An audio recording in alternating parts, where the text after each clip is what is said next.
There have been a lot of problems at Disney over the past several years, from the top all the way down to the bottom. But one of the things that has caused them more problems than anything else is the fact that people can see clearly that they value pushing an agenda ahead of actually entertaining people. And it seems like every time Bob Iger's asked about that, he lies through his teeth and says, oh no, Disney's not in the business of pushing any kind of agenda. We're simply about storytelling. Yet time and time again, every time Bob Iger says that, nothing at Disney actually changes. Just look at this headline. Returning Disney CEO plans to quiet down culture war controversies, insists woke themes are not political.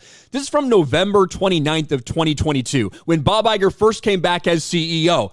On the same fucking website, almost a year later, you have almost the same headline. Disney CEO plans to quiet the noise in the culture war. Oh, it's weird. Nothing happened to quiet down the noise in the culture war in that year. And now here we are once again, and Bob Iger's effectively lying through his teeth and saying the same thing. Bob Iger, Disney's job is not to advance any kind of agenda. We're really prioritizing storytelling and entertainment. That's what he said a few days ago at the shareholders meeting when he was confronted by a lot of angry shareholders about the woke propaganda they continue to push.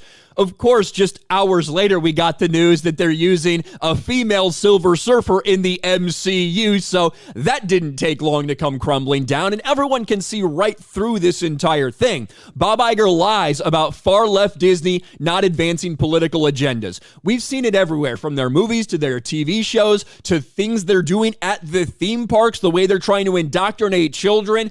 We know this is about much, much more than simply telling stories and entertaining people. And so once again, Bob Iger goes out there and tries to push back at that, push back at the idea that they're woke. Bob Iger on woke Disney criticism. A lot of people don't even understand really what it means. Yes, Bob Iger, I'm sure everybody's just wrong. Everybody that's been criticizing you, the fact that you've had to say the same lie over and over and over and over again about Disney not pushing any type of agenda, yet nothing ever seems to change. It must be everyone else that's wrong, not you.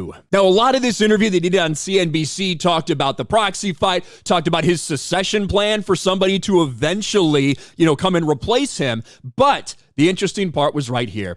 Bob Iger did seem to acknowledge that critiques of Disney's content as being woke may have a certain degree of merit, though he added the term woke is thrown around rather liberally. No pun intended in that regard. I think a lot of people don't even understand really what it means. Now, certainly, I think there's some people that they think that if they just see a diversity or something like that, well, that just means it's woke. Not necessarily the case at all. And really, the term woke has very much evolved from when it first started being utilized. We're talking about decades and decades ago, pre-civil rights movement. The term woke was really used for people who are just aware to what might be going on in society and any potential injustices that might be happening, whether that's because of your skin color or something else. But we're talking about a long fucking time ago. The way it's been utilized for the past decade or more is really quite different. But over the past decade or so, the way that term is utilized and the way that you would describe someone as woke has become a little bit different, because no longer it's about, oh, hey, potentially being aware of some different ways that people might be treated because of this or that.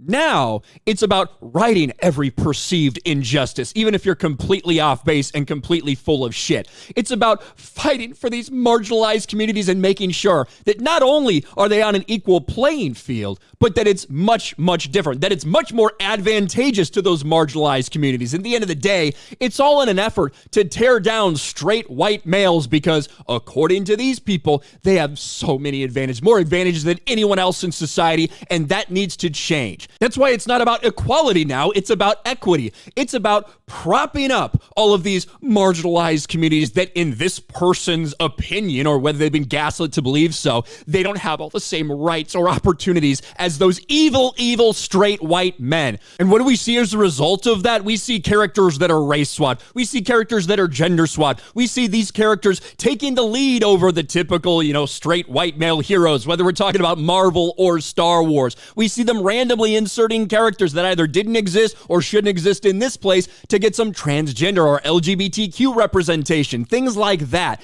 everywhere at Disney. So when you see these things, when you see these activists, whether it's racial activists, whether it's transgender activists, LGBTQ, whatever it may be, This is what we're talking about when we're referring to something as woke over the past decade or so. And here's Bob Iger's, full response to this. I think the noise is sort of quieted down. Oh, really? The same thing you've been saying that, we're quieting down the noise, and then literally the noise is not quieted down. I've been preaching this for a long time at the company before I left, since I came back, that our number one goal is to entertain. The bottom line is infusing messaging is a sort of number one priority. It's not what we're up to. They need to be entertaining. And when Disney company can have a positive influence in the world, whether it's, fostering acceptance and understanding of people of all different types, great. But generally speaking, we need to be entertainment first. And he would go on to acknowledge a little bit that some of the things they've done have turned off a big portion of their audience.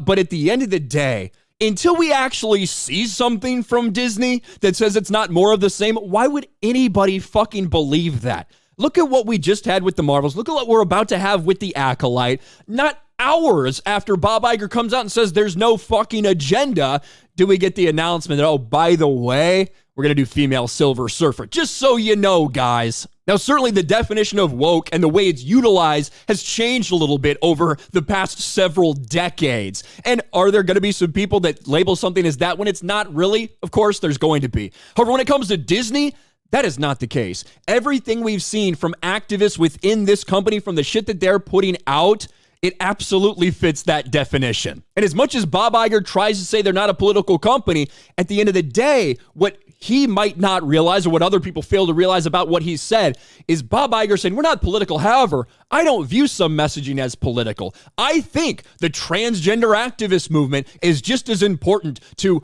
speaking out against the Nazis in Germany and speaking out about the civil rights movement. Those are things Bob Iger has said.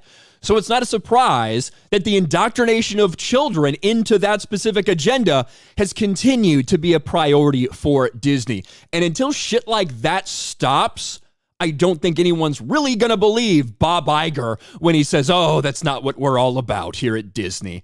Let me know your thoughts about this in the comments section below. Smash a like button, subscribe to the channel, ring the bell for notifications, share this video out there, and I'll talk to you later.